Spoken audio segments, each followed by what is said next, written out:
Bonjour à toutes et à tous, c'est Romain de l'Atelier des Options pour un Wall Street Hebdo un petit peu spécial et un peu raccourci en cette fin d'année, le dernier rendez-vous, la dernière publication de l'Atelier des Options pour 2025. Merci d'avoir été nombreuses et nombreux à nous suivre, à liker, à partager ce contenu. Pensez à vous abonner à la chaîne de l'Atelier des Options. Vous pouvez nous retrouver sur les différents réseaux sociaux. Et vous savez qu'on est toujours ravis d'interagir avec vous et de donc pouvoir vous faire avancer sur ce domaine des options. Un programme qui va être donc raccourci, comme le calendrier d'ailleurs des prochains jours. On va s'intéresser effectivement au calendrier à venir, et puis on ira faire un point sur les stratégies en cours et celles qui ont été clôturées, et les petites performances qu'on a pu obtenir grâce à la méthode de travail mise au point par Paul donc sur les options. On s'intéressera pour terminer à la configuration graphique du S&P, et puis à l'intérêt et aux forces en présence en cette fin d'année. Et puis on ira jeter un petit œil sur Nvidia, le benchmark actuel, qui peut nous donner des pistes quant à l'évolution à venir des marchés grâce à sa configuration actuelle. Peut-être en tout cas des pistes pour cette fin d'année et le début d'année 2026.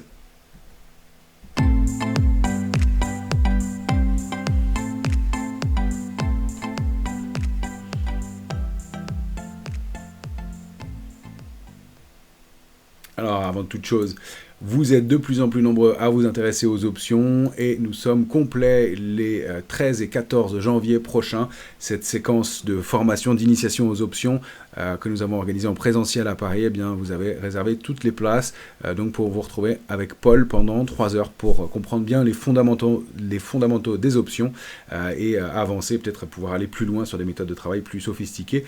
Et bien, on vous remercie de votre confiance et on est ravis de voir que bien, les options prennent de l'ampleur dans la gestion de vos portefeuilles.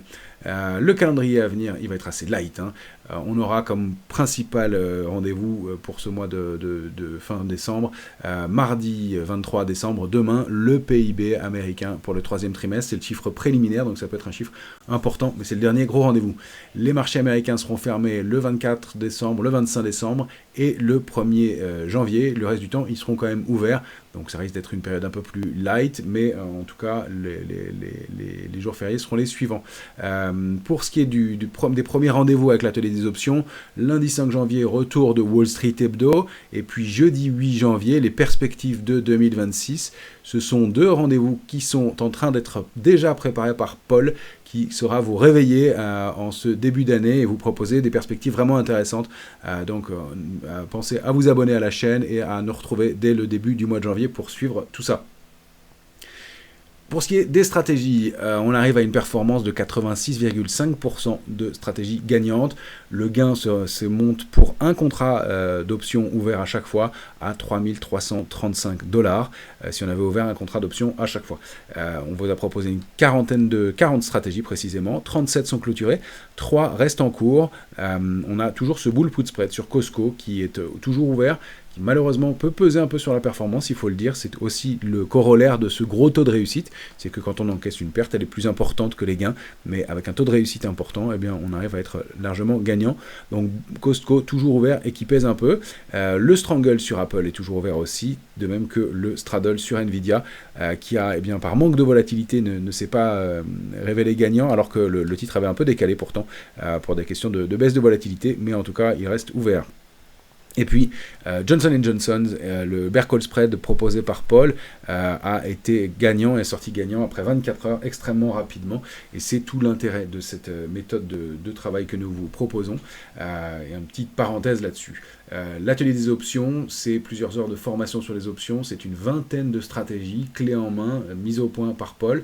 C'est aussi 9 heures de formation sur l'analyse graphique et technique pour vous aider à affiner vos scénarios. Et c'est donc cette méthode de travail systématique, empirique, qui permet d'obtenir un taux de réussite comme on a pu vous le proposer depuis le mois de mars dernier maintenant, avec eh bien, des probabilités qui permettent d'avoir un taux de réussite important, et le backtest et les outils mis au point par Paul qui sont eh bien, de nature à obtenir cette réussite. Donc Johnson & Johnson, on avait cette perspective de 95% de réussite par le passé. Encore une fois, les performances passées ne préjugent pas de celles qui seront à venir, mais en revanche, ça permet de travailler dans des conditions favorables et détendues. On a beaucoup de nos élèves qui utilisent ces méthodes et qui nous remercient de la patience et de la tranquillité avec laquelle ils peuvent travailler aujourd'hui. Et certains utilisent même les méthodes de Paul Paul pour créer de nouvelles stratégies basées sur ces modèles et pour pouvoir étendre les stratégies qu'ils vont mettre au point. C'est aussi une des clés de ce système, c'est une grande diversification et qui permettent bien de bien fonctionner dans toutes les configurations de marché. Et donc c'est ça que bien on souhaite mettre à votre disposition. Encore une fois, si vous voulez nous contacter à ce sujet ou nous poser vos questions, vous savez que nous sommes toujours disponibles et ravis d'échanger avec vous.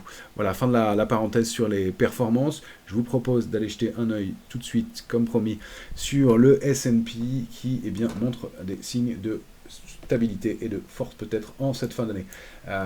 S'il n'a progressé que de 0,10% la semaine dernière, on est revenu de loin, puisque le mouvement de baisse avait été assez marqué. On est revenu à l'équilibre et donc une hausse symbolique en cette fin de semaine. La position ouverte, elle a augmenté mécaniquement à cause de l'échéance des marchés dérivés, plus 5%. Reste que il va falloir voir comment se déroule et se construit cet intérêt autour de l'échéance en cours. Mais ce qu'on peut dire, c'est que pour l'instant, bien, le S&P est en légère hausse pour débuter cette semaine, au-delà de ce niveau clé de 6869 points, et surtout au-delà de la zone médiane 6008-6820 du grand trading range 6733-6920. Donc on s'est fait un peu peur, on a testé ce niveau d'alerte encore une fois la semaine dernière, mais on l'a réintégré. Donc ça c'est vraiment un message de résilience, une fois encore, même si on n'a pas un momentum extraordinaire peut-être à court et moyen terme, à moyen et long terme. En revanche, ratio put-call à 0,86, on est relativement modérément optimiste, mais c'est à surveiller. Il faudra sortir de cette zone, donc 6733, 6920, pour aller chercher des extensions en direction de 7000 et 7106, qui sont les cibles idéales en cas de débordement de 6920 points. Reste que la lecture de la position ouverte sur les options, c'est aussi tout l'intérêt des options, nous indique que la zone 7000-7100 points semble être le bout du chemin, les résistances majeures que les opérateurs anticipent pour l'échéance du mois de janvier et même jusqu'au mois de mars prochain. Alors tout ça peut se construire, notamment au début d'année, mais pour l'instant, ça semble être les points hauts maximum envisagés par les opérateurs pour ce début d'année, donc une référence intéressante.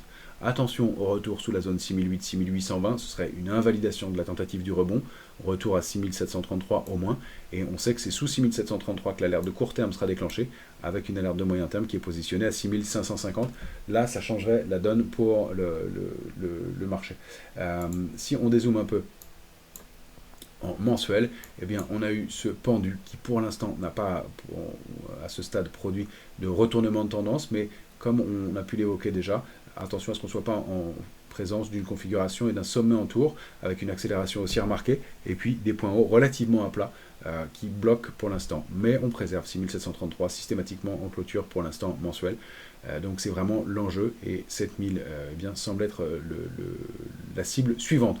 Donc une stabilité mais quelque chose qui a été cassé dans la dynamique haussière. Il faut rappeler que cette dynamique haussière elle est extrêmement puissante depuis 2020 avec un parcours haussier sur le S&P qui est passé de 2100 points à 6920,34 au plus haut, 215% de hausse en 5 ans. Ça nous amène à être prudent pour l'année prochaine. Paul vous en dira plus dans les séquences qu'il vous proposera en ce début d'année, mais nous nous rejoignons sur le sujet sans déflorer le sujet de Paul, mais on en restera assez vigilant et prudent. Pour l'instant, tout va bien, mais attention à des signes de faiblesse donnés dans ce marché récemment. Pour l'instant, on n'a encore une fois pas de figure de retournement, mais des éléments qui ont indiqué que peut-être des gros opérateurs étaient en train de sortir du marché, donc à surveiller. Et puis, on va terminer par un petit point sur Nvidia, qui est le gros benchmark du marché, même si on voit bien que quelque chose a été rompu sur Nvidia. Le titre évolue dans un range 152,90, à mon sens, et qu'avec une borne haute à 222, non encore atteinte. On a eu un gros message, un gros coup d'arrêt sur Nvidia au mois de novembre. Cet avalement baissier en mensuel est un vrai signal important. C'est rare sur de cette ampleur-là. On en avait eu un en décembre 2024. Ça s'est traduit par un mouvement de baisse assez marqué, par exemple. Donc, et il était beaucoup plus petit. Donc, prudence. Mais pour l'instant, on rebondit un peu. Et on s'accroche à ce niveau de 183,16 qu'on avait fixé ensemble il y a quelques temps. On vaut 183,12 à l'instant. Donc, vous voyez que c'est vraiment un pivot. Or, le comportement du titre en hebdomadaire est extrêmement intéressant. On s'est stabilisé dans la zone 164,10, 183,16 avec un niveau de support intermédiaire qu'on pourrait positionner ici. C'est pas mal, autour de 174,75. Or, on entame la semaine sur un gap haussier hebdomadaire. Ça, c'est un signe de force. Alors, on a rompu le canal haussier précédent, mais on se réinstalle au-dessus. On entame la semaine, on n'est pas encore installé, on entame la semaine au-dessus de ce niveau de 183,16 ou autour. Donc, on se réinstallerait un range plus haut, 183,16, 202,50, avec en extension au-delà de ce niveau en clôture, eh bien, une possibilité d'aller rallier notre fameux niveau de 222. Pourquoi pas sur excès ou force de 233,20. Donc peut-être un signal de mieux pour la tech américaine et Nvidia en cette fin d'année. En tout cas, ce gap haussier est de bon augure et la préservation de ce niveau de support intermédiaire à 174,75 aussi.